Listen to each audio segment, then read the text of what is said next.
নারী স্বাধীনতার কথা বলছি, আদৌ কি সেটা প্রত্যয় হচ্ছে কিনা? আর যদি একজন শিক্ষিকার যদি এই অবস্থা হয়, ছাত্রীদের শিক্ষার্থীদের কি অবস্থা হবে? আতঙ্কিত স্যার, আমরা আতঙ্কিত এই ধরনের আচরণে, এই ধরনের মানসিকতায়। যারা এই ধরনের মানসিকতা করছে তাদের বিচারহীনতায়, তাদেরকে বিচার করতে পারছি না বা বিচার হচ্ছে না তাদের, আমরা আতঙ্কিত স্যার।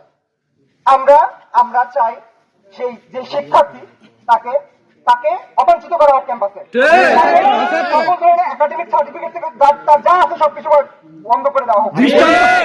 সকলের সামনে দৃষ্টান্তমূলক শাস্তি নিশ্চিত করতে হবে। শাস্তি যদি নিশ্চিত করা না হয় স্যার, আবারও যদি মব জাস্টিস হয়, সেইটাই কিন্তু স্যার আপনার প্রশাসনকে নিতে হবে, মব জাস্টিস হলে প্রশাসনকে নিতে হবে।